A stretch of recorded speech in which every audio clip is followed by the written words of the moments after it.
Chers apprenants, chers élèves, bonjour et bienvenue sur la plateforme École au Burkina. Moi, c'est Zida Herman, professeur de sciences de la vie et de la terre. Alors, ce jour, je suis heureux de vous retrouver encore une fois de plus pour que nous puissions continuer avec notre programme, le programme des SVT de la classe de 4e. Je rappelle que les séances passées, nous avions clos avec la deuxième partie du programme qui concernait l'étude des phénomènes géologiques. Voilà, les phénomènes géologiques internes, où nous avions parlé du volcanisme et des séismes, et des phénomènes géologiques externes. En chapitre 2, nous avons parlé justement du vent, et de la température et de l'eau, les actions de l'eau, les actions du vent, les actions de la température sur les roches. Ce jour, nous allions entamer la troisième partie de notre programme, l'étude des sols. Voilà. L'étude des sols, c'est le titre de cette troisième partie. Mais il faut dire que cette troisième partie est composée d'un seul chapitre. Et dans ce chapitre, nous allons parler de la composition et de la formation des sols. Voilà.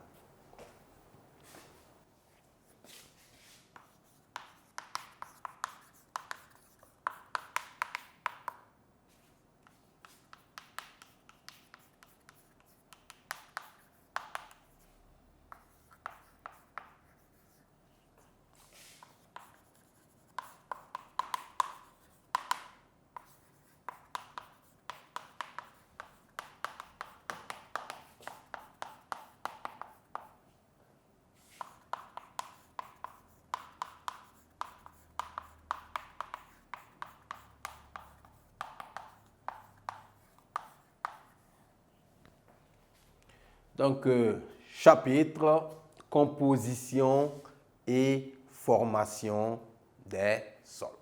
Bien, il faut dire que en ce qui concerne le sol, nous marchons sur ce sol, nous cultivons sur le sol, nous menons nos activités sur le sol.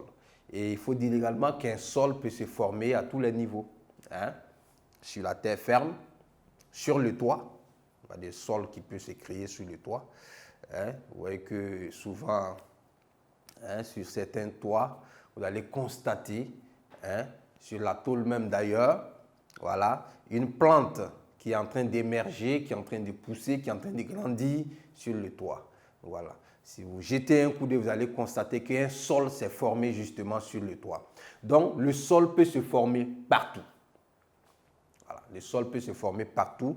Il suffit justement que les conditions, les différentes étapes justement soient réunies, soient complètes pour la formation d'un sol. Donc, dans ce présent chapitre, nous allons d'abord parler de la composition du sol. Le sol est composé de quoi exactement? Quels sont les éléments qui composent le sol? Et en deuxième lieu, nous allions maintenant parler de la formation proprement dite des sols en climat tropical. Voilà. Quand je dis climat tropical, je vais parler justement du climat du Burkina Faso, comment les sols se forment justement dans notre pays. Et en troisième et en dernier lieu, dans ce chapitre-là, on va parler des différents types de sols que nous rencontrons dans notre pays. Voilà, les différents types de sols, les caractéristiques de ces sols, les cultures adaptées pour ces sols et aussi les localisations. Quels sont les endroits de notre pays où nous rencontrons justement ces sols-là en quantité. Voilà. Donc, grand 1, composition,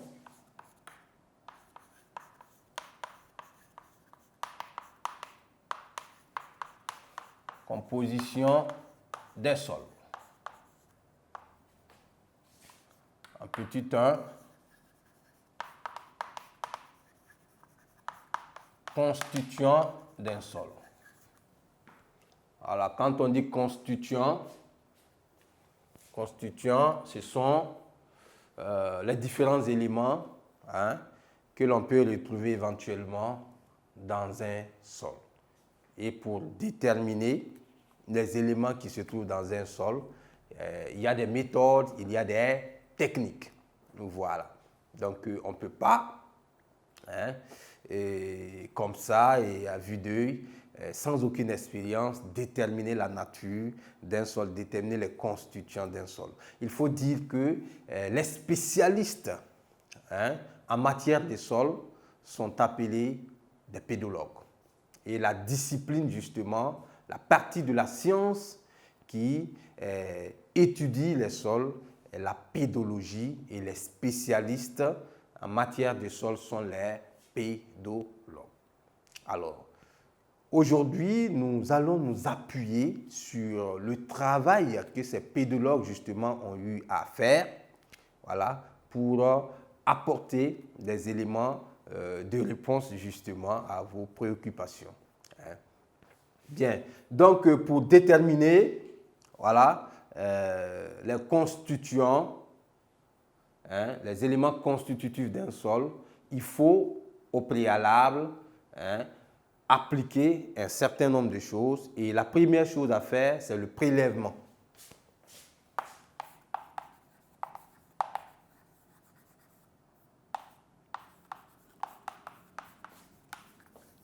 Le prélèvement du sol. Il faut prélever le sol. Mais pour prélever le sol, il faut d'abord déblayer les herbes. Voilà, quand vous voulez étudier un sol bien déterminé, vous déblayez les herbes, vous coupez les herbes en ras. Et là, vous utilisez une pelle, hein, que vous piquez à la verticale pour ensuite recueillir un bloc de terre que vous placez dans un récipient pour votre observation, pour les analyses, etc. Voilà. Donc, ce bloc de terre-là, c'est juste quelques centimètres de profondeur et vous prenez votre bloc de terre, vous mettez dans un récipient. Voilà. Donc, ça, c'est la première étape. La deuxième étape, c'est l'analyse. L'analyse au laboratoire. Donc, votre bloc de terre rejoint le laboratoire pour être analysé. Arrivé au laboratoire, il y a des techniques. Et la première technique, c'est le tri manuel. Comme son nom l'indique, hein, trier manuellement. C'est un travail qui se fait sans un appareil, sans un microscope, etc. Voilà. C'est prendre une partie du bloc de terre ou toute la totalité du bloc que vous avez recueilli et vous triez. Et dans le tri, il faut faire la part des choses. Les substances provenant des végétaux, les substances provenant des animaux. Donc, il faut isoler les débris végétaux. Voilà. Les débris végétaux, ça peut être les feuilles mortes, les racines, les branches, etc. qu'on retrouve, n'est-ce pas, dans ce sol. Voilà, on les isole. Il y a également les débris animaux qu'il faut isoler, il faut trier.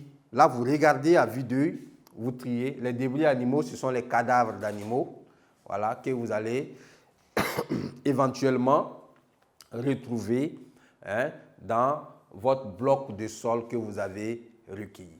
Bien. Donc, ces débris animaux et végétaux vont constituer la partie, ou du moins la fraction organique, ou partie organique.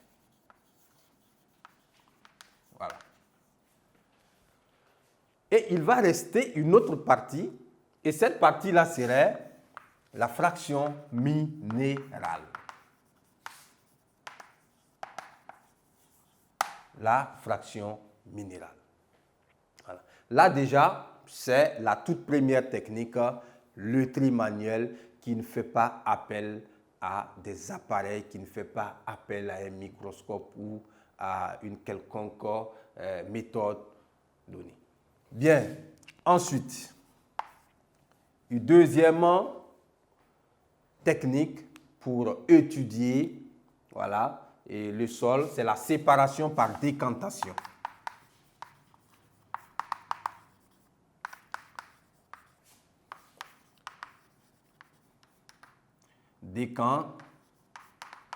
La séparation par décantation, voilà. Là, c'est une technique qui n'est pas aussi compliquée parce qu'on va utiliser 0,5 ou du moins 50 grammes, 50 grammes de votre sol, mélangé à 0,5 litres d'eau. Voilà. On secoue et on laisse reposer. En laissant reposer, voilà, on va constater que les parties qui sont composées de cristaux lourds vont se retrouver un peu plus bas, voilà, et une partie va surnager. Voilà, la partie qui surnage est composée justement de la fraction organique et la partie qui constitue le dépôt, voilà, c'est la fraction minérale. C'est comme délayer du taux. Quand vous délayez du taux, vous laissez reposer, vous allez constater que les morceaux que vous n'avez pas bien délayés vont se retrouver un peu plus bas. Voilà. Ceux qui ont été coupés à moitié se retrouvent de façon intermédiaire et l'eau limpide, justement, surnage. C'est un peu ça. Donc, ça permet de déterminer, voilà, les couches seront superposées en fonction de leur densité. Voilà.